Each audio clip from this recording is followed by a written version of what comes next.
And we are live. Good morning, good afternoon, good evening, wherever the case may be, wherever you're tuning in from, Reds all around the world. Welcome to another edition of Red Room, your one go to place for all things Liverpool Football Club.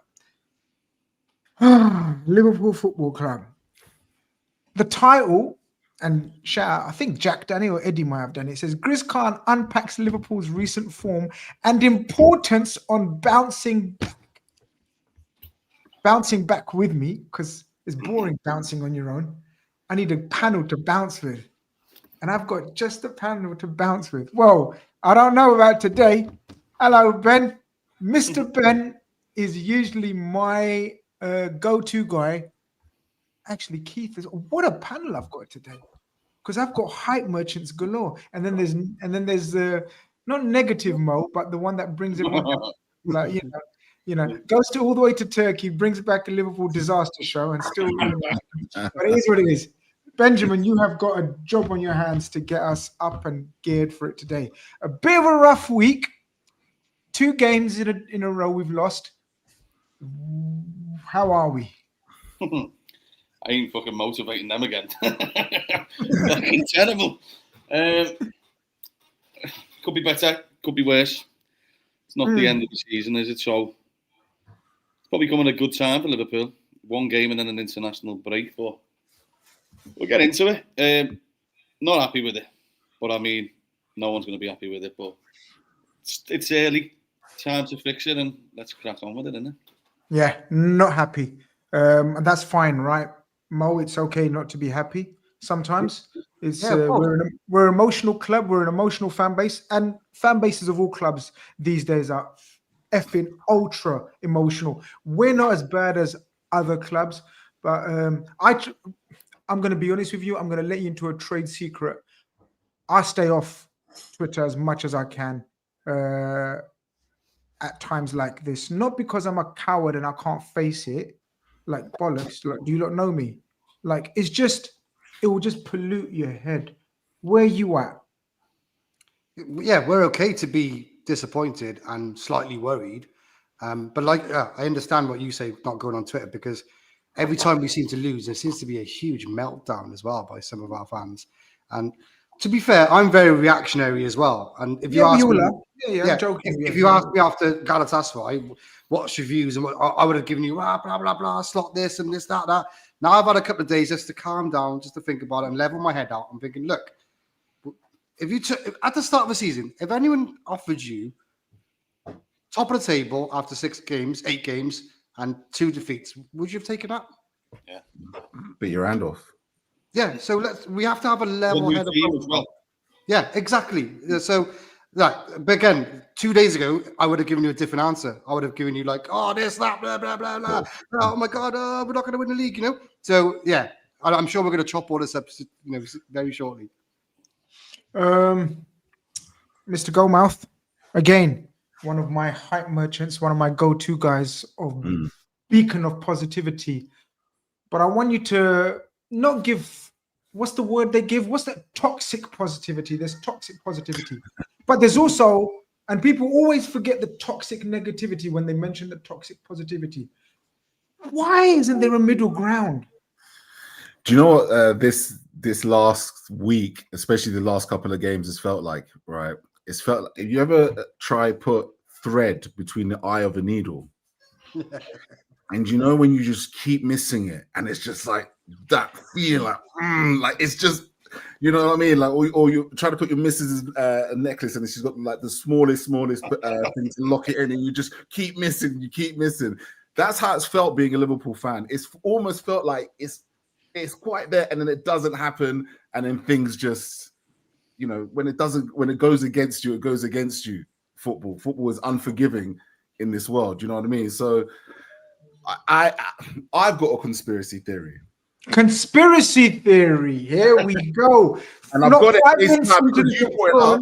Yeah, because you brought it up about don't go on Twitter.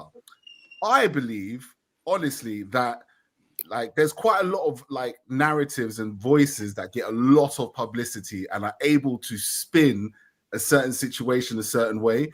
then it gets flooded with memes that are like banter memes, 007 verse, this, all this, that, and the other. And it does pollute because you're just like, this is all just like, but the players see it and the players engage with it. They hear it on TalkSport. And so what's lovely is to come here tonight and chop it down like men. Do you know what I mean? Because there's some good, there's some bad, and there's some ugly to talk about. Ugly as well. Yeah. And we're going to try to tuck in as much as we can into it all. Ben, you messaged me. Let me just double check. I think it was about 5 a.m. in the morning. Yeah. Probably get the channel banned. 1 second. 1 second. I can't remember now what time you messaged me. You was not. Oh, this was a post-match Galatasaray, and your words were needs sorting out. Not happy. I'm not going to read all of it because some things are private, but needs sorting out. And I could tell you wasn't happy because it's 5 a.m. in the morning. You just woke up and you're still grumpy, you're still angry. This was post-match Galatasaray. So we're going to talk about the Galatasaray. We've discussed Palace and everyone else has discussed Palace and we know what happened. There's no harm, there's no shame in losing to probably, hear me out guys, probably the form team in Europe, unbeaten in 19 games. And on that journey, they've beaten pretty much everyone, including Liverpool and Man City. Pretty much everyone. But Ben, Galatasaray just didn't feel right, especially in that second half, did it? First 30 minutes, I thought, I like this. Take away their goal, right? I thought, I like this. There was glimpses, but we went out with a whimper, didn't we, Ben? Well, the fans are the only ones who turned up. That's the worst part of it, and it was a fucking disaster. You know what I mean? To get on coaches for that, they may as well have just took you to a fucking boozer. You know what I mean? But, you know, I was meant to go out to pull out last minute, but I could deal with losing. But I know you just said they're the infant. Well, who the fuck are they playing? Because they're garbage. Do you know what I mean? And we dropped down to a level that we've become like a shoe-owning team again, and that's never going to win them anything. Putting 3 right-backs a game at the minute, it's like fucking bizarre. So you've got an issue with us not having any structure to our lineups, to our formation, to our selections. You're thinking he's trying to get as many new shiny toys on the pitch because they're his signings. Do you think there's an element of that? I don't know. Too much change can be a bad thing as well, can't it? Is he trying to? I think. Look, going to go to the back to what he said last few months ago. I think he's overthinking that PSG rotating shit, and he needs to calm down a notch. Liverpool were good last year because they hardly made a change. And do you know what, right? Look at the state of the defending. You know, one thing you've got to give Arsenal credit for is that's the one area he doesn't fucking touch. Hence why they probably are the best back four. Ours, we are just, it's like a fucking game of guess who. You just don't know who you're going to get. Do you know what I mean? And I always think Liverpool are at the best when every one of us can guess the 11. Mm-hmm. Now, we're on so many different fucking wavelengths. You're not going to win. You're not going to win. And I think the worst part of it is, as bad as we've been in the last week, you know, teams, they're not really, well, the Palace game, they were carving us open, but the goals people are scoring, Sunday League goals, like, fuck me. We've got big centre-halves. They can't even hit the ball at the minute. And one of them is just fucking evolved into something that I don't even know anymore. Do you know what I mean? He put a fucking ball over the top and it went out the ground and fucking went through a Turkish delight shop. Fucking garbage. Do you know what I mean? And the manager needs to sort it out because there's a few little things that he's getting wrong this year. And one, which is going to kickstart it, I think the Chiesa situation, that's going to be something that just evolves onto other things. And you're already seeing it before the news came out. You know, people a bit back and forth, split opinion on it. He's got a big job this year because this is his team now. I trust him. But if he's going to keep rotating it, then he's only got himself to blame, hasn't he? Mo, Ben thinks too much rotation, especially with the new signings. Are you of the same opinion? Too much rotation, or will we benefit from this rotation? Because you got to remember, around the Newcastle game last year in the League Cup final, in that period, PSG, we ran out of legs. He's obviously thinking we need to maintain freshness. But with the signings that we've made and all the turmoil and all the change, should he go back to tried and tested? We're going to get into the Chelsea lineup later on, lads. I don't want a Chelsea lineup from you right now. But generally, are you in agreement with Ben, or are you thinking, no, we got to trust him? This is the way he's going to do it, and it's his team. He knows his players. Where are you at? Yeah, I'm in agreement with Ben, and I've got a slightly controversial take myself as well, which people won't like what I say here at all. I don't think you're going to like what you say. We're going. Yeah, I think some of the signings are not the right profile for the way we're trying to play. Okay. And I generally think that. I think Frimpong and Kirkes, speaking of the fullbacks, Kirkes was marauding up and down with Bournemouth. He's not doing that as much this year because he inverts a lot and tries to keep the third man. And then when he does overlap, he doesn't get the ball from Gakpo because he cuts inside. So if you're bombing up and down and you don't get the ball, you just give up in the end, don't you? You're like, he's not going to pass to me. Do you mean he's going to cut inside like? So I think partly that, and partly also like, if you notice, all four fullbacks, Robertson, Kirkes, Frimpong, and Bradley, have all struggled at some point this season. That's not a coincidence, surely? That's got to be the tactics and the way they're deployed. Going on to Wirtz, I still think he'd be a good signing, but we won a league last year without Wirtz, and we could have, strengthened another midfielder, a Wharton profile or a Belieber, even maybe. I'm just saying. I love to be proved wrong at the end of the season, but I think we may be questioning a couple of the signings by the end of the season. But I agree with everything that Ben said with regards to it's also square pegs in round holes at the moment. He's trying to force a lot, which we had 3 right backs in our squad: Gomez, Frimpong, and Bradley, and he starts one of our best midfielders this year on form at right back, and then he puts a right back at right wing. And some of the stuff I don't understand, but like Ben says, I trust Slot to sort it out. I think he's just overthinking it a bit much, and I think he's also obsessed with the PSG way of play, but I don't think we've got the same caliber of players technically yet as them to do that. But I think in time we should turn it around. Keith, that's Mo's and Ben's. Ben's not so controversial. Mo's controversial because he's suggesting that the profile of player that we targeted and brought in doesn't make sense now. Bit premature, or do you see where he's going with that? The only one out of them that's really disappointed me has been Frimpong. I think that, I don't know if it's the weight of the shirt, if it's just early season nerves, but I've not been impressed with his performances at all. Since I think Palace game aside, I just think he's looked a bit lost. And I think that right there, the whole wing-back situation, you can say that it's a problem, or you can say that it's a growth change, because ultimately Liverpool for the last 8 years have relied on Trent Alexander-Arnold and Andy Robertson to be their most creative players. Trent Alexander-Arnold was our playmaker. He dictated play. He changed the game with the instant, with a pass, sliced up the defenders time and time again. And no one's willing to just admit it. We've missed him, we've lost him, and we've tried to change the way we create in a different way. In this different way, things are changing. And I think wing backs, for example, are something that Slot hasn't quite landed on. So I agree in that sense. But at the same time, I don't think it's for want of trying. I think it's just for want of such a big change. The way we play football has changed, and the way we create has changed. And that changed because Trent Alexander-Arnold decided to go to Real Madrid. That's the reality. So Slot deciding that Florian Wirtz is going to be the guy to be the creator. And I don't know if those stats were true or not, that he's created more chances than any other player. Oh, it's official stats. It's Opta. It's official. Stats, right?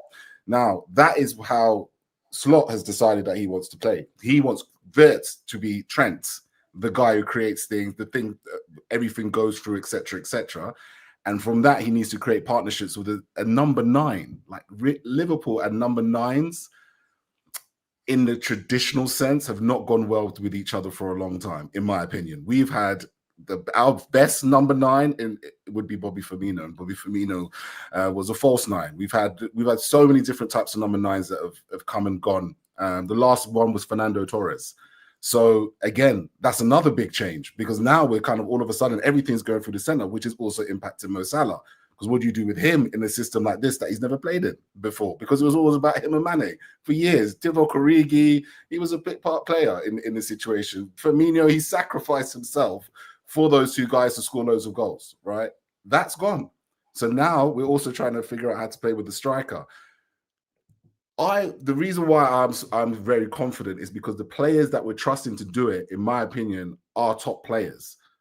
But Slot, unfortunately, it's going to rest on him to figure out how to get the best out of them, in my opinion. So I can see why there's certain question marks in terms of the selection, this, that, and the other, but it's a tall job for him. And he's lucky that he didn't have to do this job at the last season. Because if he tried to do this last season, I don't think he would have been given the time to do it. He's got the Premier League in the bank. People are like, they're already questioning Liverpool every 5 minutes. Liverpool win 6 games in a row. They beat Everton. They beat Atletico Madrid. They beat Newcastle. They beat Arsenal. They're beating all these teams. And on the radio, yeah, well, there's something wrong with Liverpool. There's a problem. Starting to question the coach. Starting to question his tactics. I believe it's a tall order for the aforementioned reasons I made. So, you know, that's honestly how I see the situation at the moment. I think this is a big change, and I don't think we realize it. Wow. You guys are supposed to give me therapy, man. You guys have got me crossing my arms, folding my arms, and thinking, what the is going on here? Ben, a few bombshells there. I didn't expect that from you lads. You're on mute. Okay, I've taken it all on board, and obviously I want to give my opinion as well. I'm in the middle, lads. I'm not as worried as you maybe seem to be. Maybe you're not. You just said it, but I'm not that worried yet, lads. I seriously not. I think it's a solid foundation to work on. I think it was always going to take time. And you're spot on, Keith. We have changed the way we're trying to create. And it's not only on Frimpong, but it's on Frimpong. Basically, what he's done is to recreate our attack, basically, because not only Trent, but 3 of our fucking forwards, lads. Diaz, as much as a loony pants he was, Nunes, and of course, the late Jota. 3 forwards, pretty much who played up front every game with Salah, right? And Trent. And he's replaced them with Wirtz, Isak, Ekitike, and Frimpong. That is a crucial area of the team. But as a result, it's affected the way we press from the front as well. And I don't know if you guys remember Slot saying it's not only the back 4, it's the rest of the team. And Ben, I want to come to you with a very open question to all of you. So focus, homework, classroom, the rest of you focus as well. Ben, I think, it's just an opinion, don't kill me people in the chat, blah, blah, blah. I think there is a Slot blame here, and it's not a blame like, oh my God, he's under pressure. I think there is a Slot blame here because I think he's given our number 6, who was just sitting in front of the back 4 every game, not going past the halfway line. He's been given freedom to roam. And I think there's an issue of finding the balance between whoever's playing alongside him, whether it's Szoboszlai, whether it's Curtis Jones, and we're going to come on to mention whether it's McAllister. Well, I think Gravenberch fucking grassed him up, didn't he, in the interview? He said... well, he fucking did. He said he's giving me more freedom, so who the fuck's playing the 6? I may as well go and play there for them, do you know what I mean? They're fucking open as anything, but... No, look, he has to take a bit of blame because he's the one making the call, and people are forgetting it.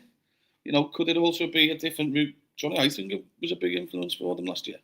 So that's even changed. It's not just the personnel on the pitch, is it? Coaching staff's changing. Ours rotate a little bit to, in and out the door for the last, 15 months, hasn't it? We've seen some changes behind the scenes, and last year he had a settled squad. This year he's changed. We could pick our team last year pretty much. The only question we would probably have always was Gakpo or Diaz. That was the only question. Yeah. This year, do you remember a couple of weeks ago? I said I don't know our strongest team, and fast forward 3-4 weeks, we still are no closer to knowing our strongest team. It's not just the midfield thing. I think they have now lost a mate. Going on about Trent here as well. But they've lost a massive key player and component of how Liverpool operated last year, even under the caution. Luis Diaz, mate. Luis Diaz is getting up the pitch and shit, you know, getting that pressure away from them, the pressing from the... Let's be honest, let's call it for what it is. Who's pressing in this football team right now?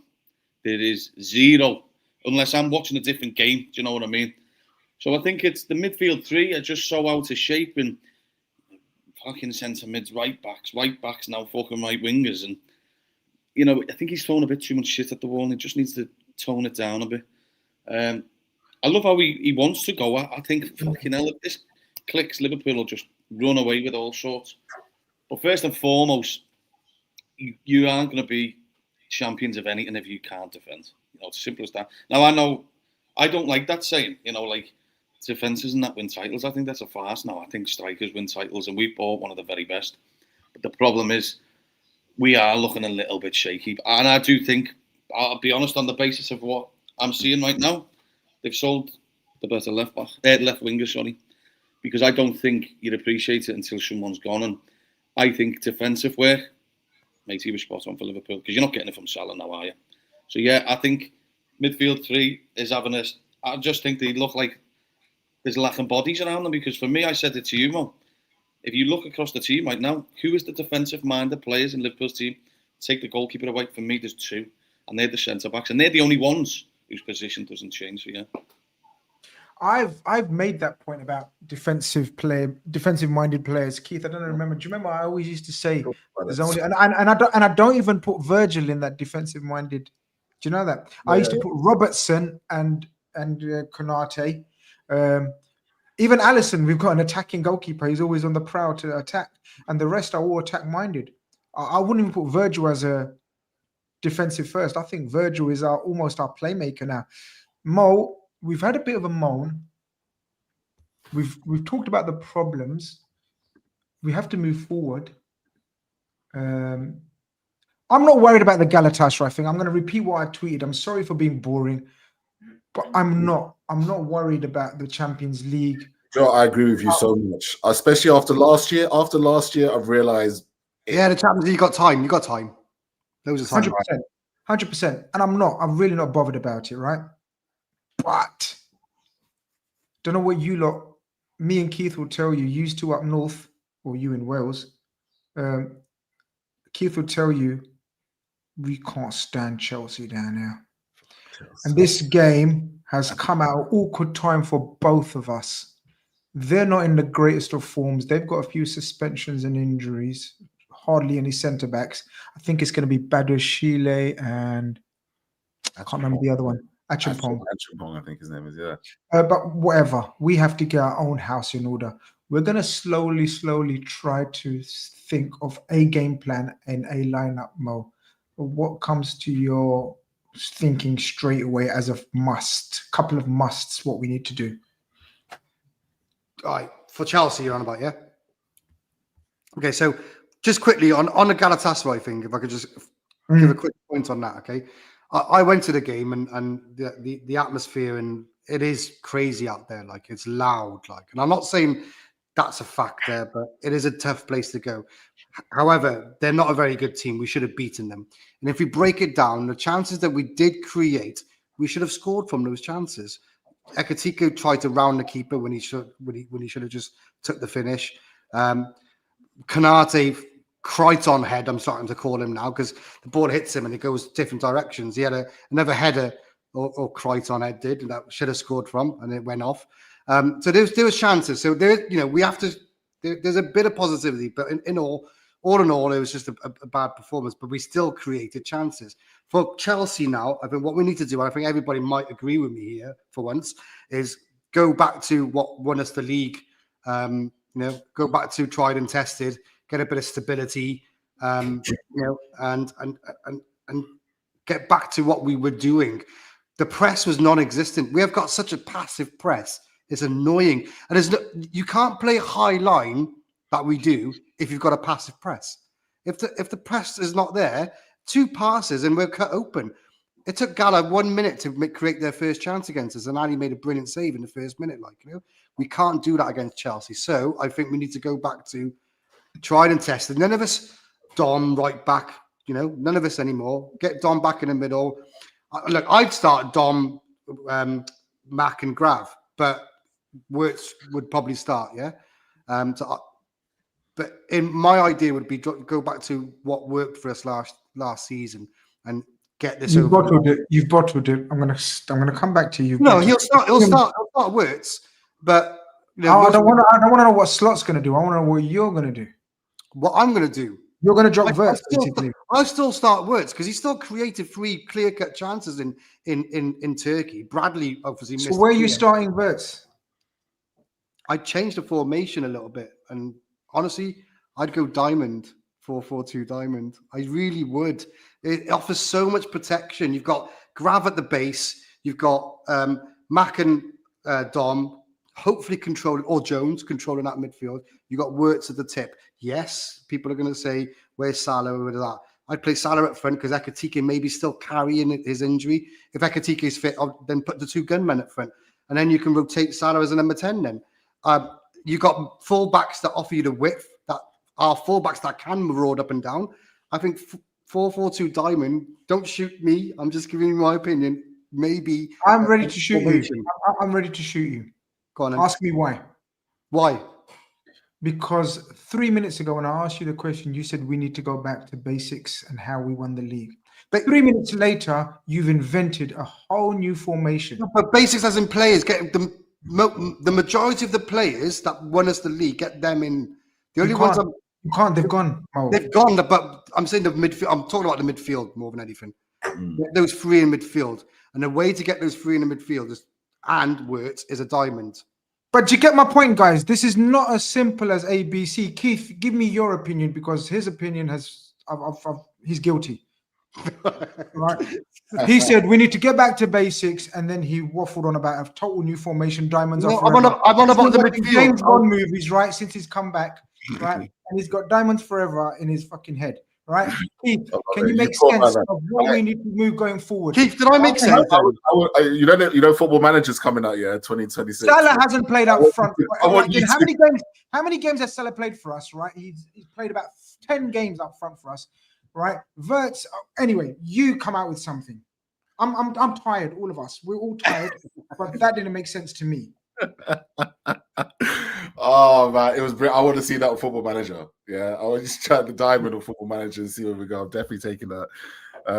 You know what? I'm kind of look. I think we spoke a lot about continuity and you know not making too many changes and etc. And the Sobosai thing is interesting because I get it, but I thought that is a very important question I want answered by the end of the show.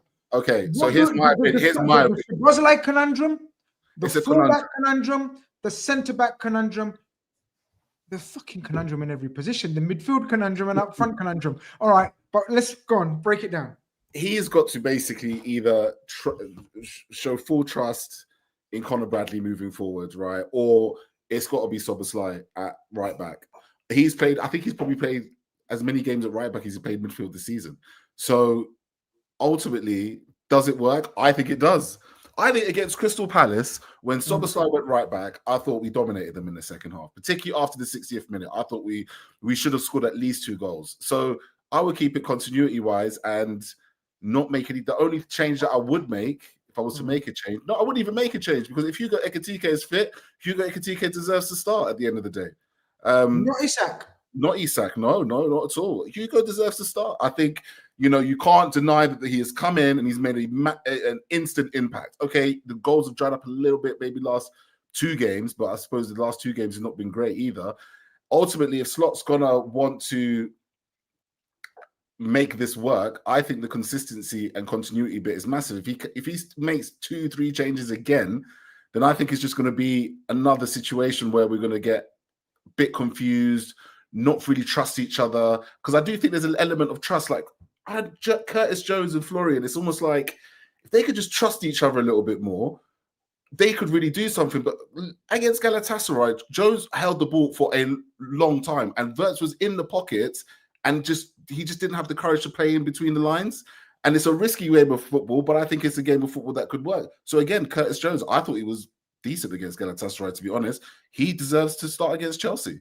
I don't think you bring McAllister back in into that midfield straight away at all. I thought he did more than did his job. He's good legs in the midfield, good on the ball.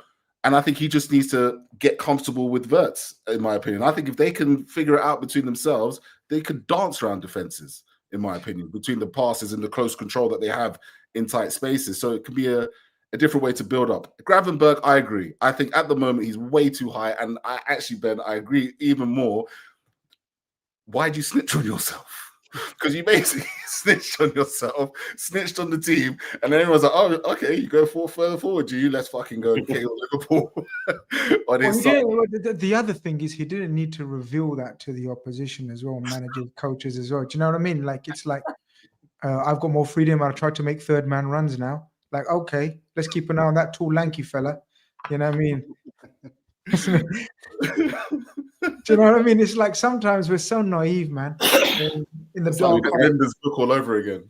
Right, I'm gonna get stuck into a few individuals, and then we're gonna pick a team. I know you want to. I know you've been on his case for a little while now, and there's no defending him. I'm his biggest defender, and there's no defending him. If I try to defend him, I'll look like him defending himself on the pitch. It's Ibu Konate. Ben, but the problem now we have, right, is because of the Leone injury, the other option is a brittle Joe Gomez, who probably will play but then be injured for the next game. It's a catch-22 situation. We have to somehow... How do we work this out then, Ben? Because there's no way you can pick him at the moment. He's out of form badly. Do we throw Gomez in there then? Because that's the only other option, apart from unless you want to do a madness with Endo or something. No. I think with him, because what happens if it goes dog shit? If Gomez comes in, then the manager gets even more shit, doesn't he? And this is the problem, you know. I think Konate, mate, is just... I think he's been given a bigger role this year. He's the one building the play up at times. It's strange, you know. Looking at Galatasaray, he was the one fucking putting balls over the top. And because they're giving him time on the ball because they know he's our weakest link on the ball. But what I'm saying is I don't give a shit about on the ball. His defending was his strength.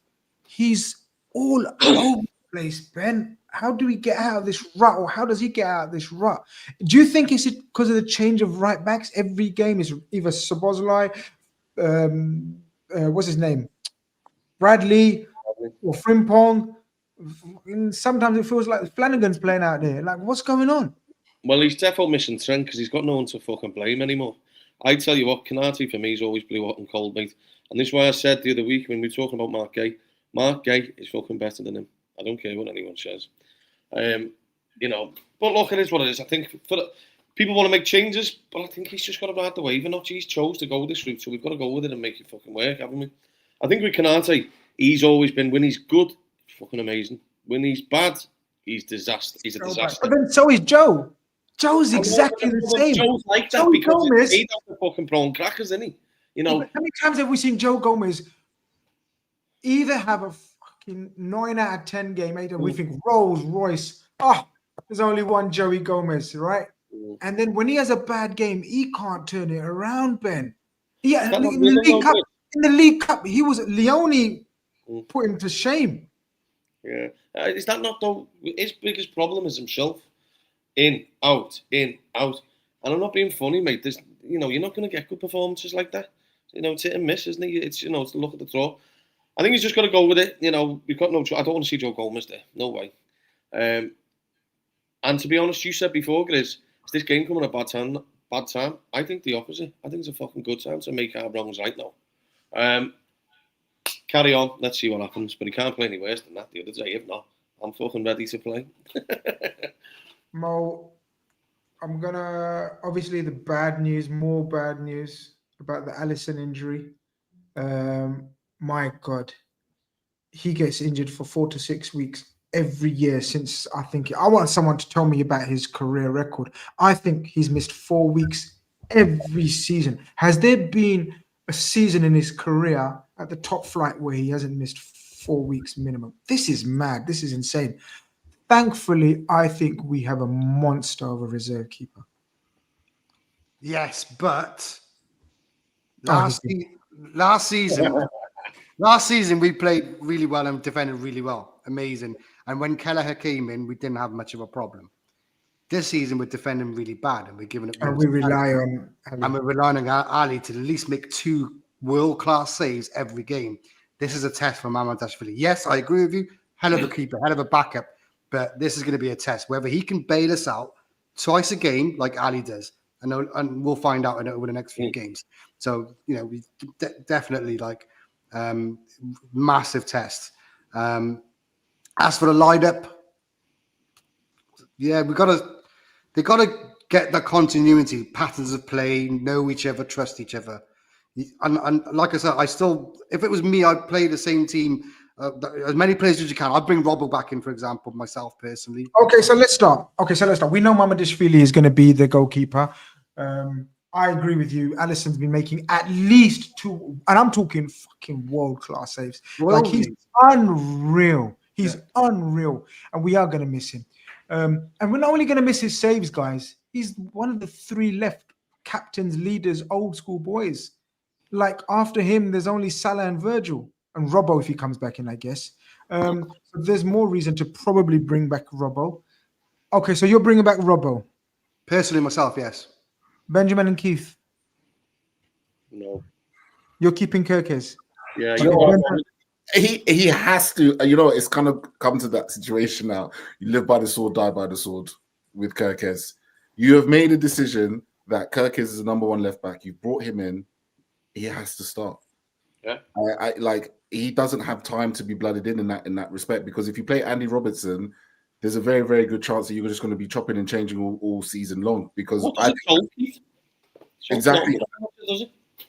exactly. So for me, I think you got to. Yeah, I get it. You think about it in the big game against Chelsea. Big game. Just rotation as well. They just had a game midweek as well. Just a rotation perspective. Kirkes played 90, didn't he? I'm not saying Kirkes should be dropped. Kirkes has been. He was one of the better players. But if he doesn't play against Chelsea, is that a dropping? Yeah. No, it's a rotation because you play Champions League.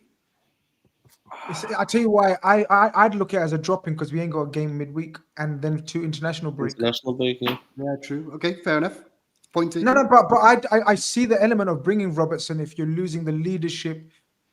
Yeah, 100%. We're doing what Klopp's doing now. If we're changing all the time, go with what he's fucking bought. All right, so you're okay. All right. So Keith, what was your answer? Oh, I'd say Kirkes, but I got 100% see why I would say Andy Robertson. And if I was the person, so now we're saying what slot we'll go for now, right? We're done with what we would do for. Okay, I would have gone for Robertson, like you said, leadership, continuity, etc. Slot has to go with Kirkes because, in my opinion, if you don't, that's a dropping. See, this is what I mean, guys. We're doing that whole thing of slot has to do stuff. Ben, in that case, according to your thinking, now I'm about to pin you now, because then who's your right back? And I'm interested to hear this then. He prefers Szoboszlai, I think. Yeah, I think he prefers Szoboszlai as well. You can say that all you want, Chris, but what fucking of them other 2 right backs deserve a start at right back right now? This is the problem. This midfield's going to make me cry again. Do you not think, though, that the problem is, right, when we bought Szoboszlai, where do you fit him in? Yeah. Because he's also not a centre midfielder because he can't fucking keep... He loses the ball himself, lad. So where do you put him? He's probably right now where his more consistent games are is fucking on the right-hand side. And if we keep playing Salah, some fucker needs to walk as old as Andy. Do you know what I mean? Because he's just... Lads and lasses watching this... Lads and lasses watching this, listening to this, reading this, watching us. Szoboszlai just won us the league in a gegenpressing 10 role. We are now have brought the total opposite, and I don't want to call him an airy-fairy because he's got much more grit and steel than the media are clocking onto. Wirtz will prove to be a magnificent little player, right? Yeah. But we have brought the total opposite of a gegenpressing 10 in terms of a skillful, takes risks. Szoboszlai was the total opposite. How many times did we used to say, release the ball, take a risk, blah, blah, blah, blah. But he was a monster and effective in that system. Now we're not only taking him out of that system, we're putting him at right back. We brought two right backs. Oh, sorry, we have two right backs on our books. Then Mo's point is noteworthy about we brought the wrong profile in Frimpong. What was the Frimpong thinking then? Because Frimpong played right wing against Galatasaray. So if you're saying, what's his name? Conor Bradley's dog shit at the moment, form. Frimpong's worse. No, I think Bradley's the worst one of the two, mate. No, Frimpong's awful at the moment. I don't know how you can say that. Like, Conor Bradley is fucking... He's not... The thing is, Frimpong... I mean, they all are, because I think... Frimpong's at least showed something, I think. Conor Bradley has showed fuck all, and he's been at the club now for ages. That's my take on him. So you're not bringing in Bradley at right back? I'd rather Frimpong play there than if it means getting Szoboszlai in the midfield. Mo and Keith, let's see if we can agree on a vote. We agreed on Kerkez. Mo got outvoted. I believe Kerkez as well. I think Kerkez needs to play. Yeah, I'm not opposed to it at all. He's got the fitness. He's got the stamina. He has to learn. And the only way he's going to learn is to play. Right back, though. Ben's made his points. What's yours? I think I said it. Sorry, I said it in the Palace game. The pod we did last week when I said in most big games this season, Szoboszlai will play right back. Okay, so that's your mind made up. Mo? I would personally go... Oh, God, I'm trying to a bad bunch at the moment, but I'd personally go... I always get stuck. I hate to say it, I'd personally go Bradley and move Dom into midfield and drop Backer because his form's dog shite at the moment. Okay. So I think we're gonna have 2-2 because I'm starting Bradley as well, and I think Slot's gonna start Bradley as well. So that's 2-2. So we'll leave it at that. Midfield, Gravenberch, we're not gonna discuss too much, but probably we're saying go back to your number 6, what you was doing, right? Are we playing a double pivot and then Wirtz as a 10, or what are we doing here, Keith? What's Slot doing against Chelsea and slightly under pressure? Lots of noise about go back to basics. If he wants to go back to basics, then he has to pick the midfield that we discussed and drop Wirtz. Look, going back to basics is dropping Wirtz. That's the reality of the situation. I don't see the world. Because Gakpo didn't start against Gala, did he? Who? Gakpo. Yeah, he did. Gakpo did start. Yeah, Gakpo started. Gakpo started. Yeah, Gakpo started. And Gakpo again, flashes. Could have scored, to be fair. Underwhelming. He's been underwhelming. But he's just not really. He's just. He's a shell of a man in that respect. But that's how you fit Wirtz into. Look at the conundrum, though. We're not even paid managers. That's how you fit him in. Put Wirtz on the left, isn't it? Yeah, that's what I think he does at the bridge. So you reckon you start Wirtz on the left? Left, yes. And put the 3 big boys in midfield. Yep. Who's your 3 midfield? Because you've got Szoboszlai at right back. Jones. Okay, so I'll nominate Jones, Gravenberch, and Szoboszlai. So who's your right back, Keith? Sorry. You put I got outvoted. You said Bradley, innit? We said Bradley. No, you. Let's just go with each other's and then we see who got it right. So you went with Szoboszlai right back, Wirtz left midfield, left wing. So that means Salah and Ekitike, I'm assuming. Yeah. And the midfield, Gravenberch. If I've got Szoboszlai right back, then it would have to be Curtis Jones, McAllister, and Gravenberch. Gravenberch, okay. Ben, who's your midfield? Because you've got Szoboszlai at right back, you've got Kirk as left back. Who's the rest of your team then? Well, I thought. Well, mate, this is the fucking problem, lads. Yeah, isn't it? Yeah. This is my head. I say that in Dubai. my head is bad just from half an hour. Your head right now, isn't it? It's right sitting there tweeting away. I can't wait to go to bed, lad. It's like an exam. What you thinking, Cameron? I'll need to be doing with the team again. No, look, I don't think he will. Fucking, it's hard to even think. All right, then if I'm sticking with You got Szoboszlai right back. You got Kirkes left back. We've agreed we can't bring in Gomez. Or I would bring in Gomez. I'd take it back. I think to get the better balance out of our team right now, I think Dom is the better right back. However, it causes issues in midfield. I know that because there's no movement. Do you know what I mean? And I just don't think Gravenberch and Curtis Jones will be able to handle their Chelsea midfield. And McAllister doesn't look up to it at the minute, does he? It's as simple as that. So I'd probably Gravenberch, pivot, Szoboszlai. I just can't have it. I can't. I'm telling you now, Florian Wirtz is not the issue for Liverpool. Liverpool are the issue for them. So what are you doing? Are you keeping Wirtz? 100%. If you keep a Kirkes, you're keeping Florian Wirtz, like, because on the left. Fucking in the 10. Yeah. Mate, I tell you what, we may as well fucking send him back, in my opinion, if we're putting him in a different position. In my opinion. So Gak is keeping his place in the left. Unfortunately, yeah. Mo, have you finished your team? Oh yeah, in my head, I'm done. Go on. Let's hear your final draft. So Mama in goals, Bradley on the right, Ibu and Verge, and then I'd personally go Robbo. Then in midfield, Grav and Dom and Wirtz, and then I don't want to play Gakpo, but Gakpo, Mo, and Hugo if he's fit. If Hugo's not fit, then Isak obviously. Macca's. Do we have to have a conversation about Macca? I pointed it out about 3 weeks ago, and everyone got on my case. And you're mad. I got a question. In the world. I got a question for you. Do you know what his injury was? Carry on. I'm just going to take my daughter in the other room. Carry on. Oh yeah.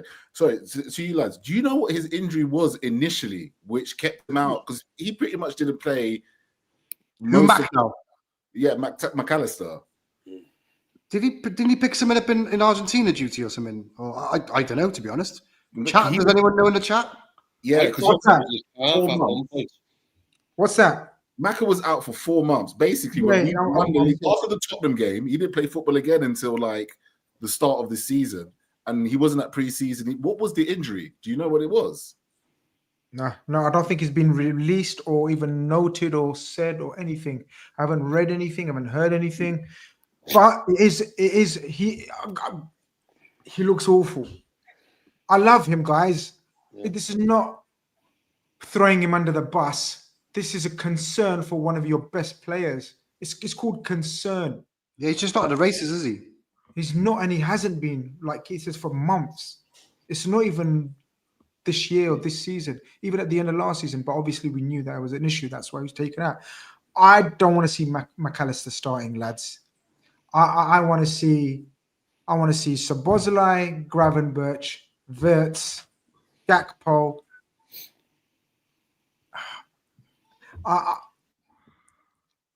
If Isak is recovered from Galatasaray, I'm throwing Isak in there.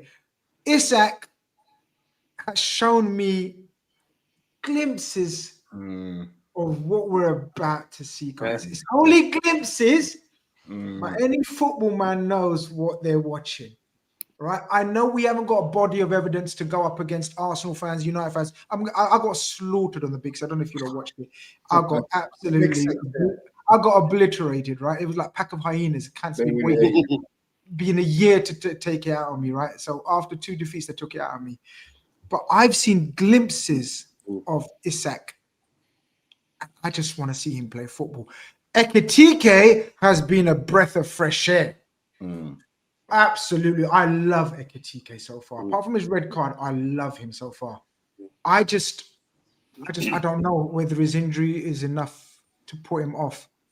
But I wouldn't mind throwing Isak in there, especially if I'm playing Wirtz in the 10. Because I think this is the kind of game that might be end-to-end, lads. This ain't going to be a Galatasaray and a Crystal Palace type game. No. They haven't got the personnel to play that. No.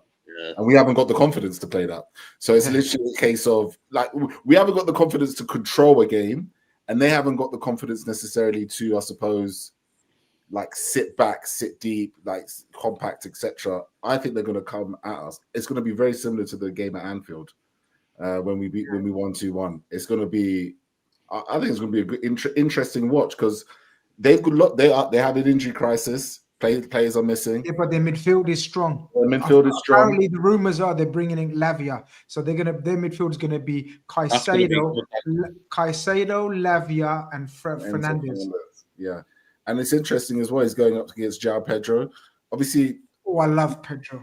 I didn't get to say about the with the Konate situation. But honestly, I thought he dealt with Osman for most of the night. I didn't really think Osman. He won like how many? You're right. He went 10 out of 12 duels. He dealt with everything. Like he was like 13 head on the feet. Different story, but I think physically, that training session with Osman in the Turkish pitch will do Konate some good against João Pedro because it's going to be that type of fight, in my opinion. For sure, I think it's going to be a great game of football.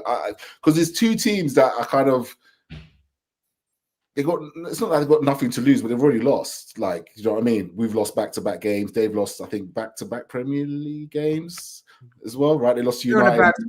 Yeah. So it's kind of like, I think, get the popcorn out because it's going to be some fucking game. And I think these are the type of games that you could, like, to your point about an Isak, a Wirtz, this is their opportunity to, I don't know, get the Martial moment kind of thing to kick things off. All right. Prediction time. We've picked our teams. Keep trying to remember all your teams in my head so we know who's got the most right. Ben, are we winning, Ben? And Ben delays. No. Look, I'm not playing Gakpo. If Ekatiké's fit, I'm playing him on the left with Isak down the middle and Salah on the right. 2-1 Liverpool. Mo? I was going to say the same 2-1. Keith? It's going to be a 2-2 draw. Desmond. Yeah. I think it's going to be goals, man. I think it's going to be end-to-end. It's going to be nerve-wracking. Oh, man. I think we're going to win. Yeah. I think we're going to win. I think we're going to turn up. 5 years, yeah. Win. I think we're going to pick the lineup that I said. We've got the same lineup, by the way, Grizz, I think, haven't we? Yeah. Well, no, you're playing some James Bond fucking. No, for this game, I said, James Bond. No, we ended up picking the same lineup, bro. So. You've been on the plane fucking throwing all the way back from Turkey on that boat. You guys pictures and videos in me. You've been getting ideas from people. Yeah. Okay, so personal, I had Kirkes. I got Rob. Yeah, the only difference I got Robbo, and everything else is the same. Okay, fair enough. And I've got Gakpo, Wirtz, Gravenberch, Szoboszlai. But I agree with you, Curtis Jones. I know Curtis Jones has got his haters and his lovers. I'm in between with Curtis Jones, and I thought he played well. I thought he's one of the few people that was able to relax the ball. No one else could fucking relax the ball. It was pissing me off. But anyway, guys, thank you very much for turning up, even when we lose. I don't want to be one of those podcasts that only sings when they're winning or only pods when they're winning. We've got to take the rough with the smooth. And we're allowed to be disappointed. We're allowed to criticize, and we've criticized a whole heap on here. So if anyone thinks we're happy, go positive, lads. Got nothing to moan about. You just heard this show. We had a right moan, we had a right groan, but we love them, and they're our team, and we're going to be supporting them come Saturday. And hopefully, next episode, we're going to be still top of the table going into the international break, and then we can take a deep sigh of relief breath, and then take it from there. But bounce back ability. I love it. Who said that? It was a Crystal Palace manager, Alan Pardew, wasn't it? I thought it was Adam Hansen and Match of the Day, or one of them, wasn't it? I'm sure it came from Match of the Day. Like I'm sure you're wrong again. Anyway, peace, love, tranquility to you all. Take care. Bye-bye.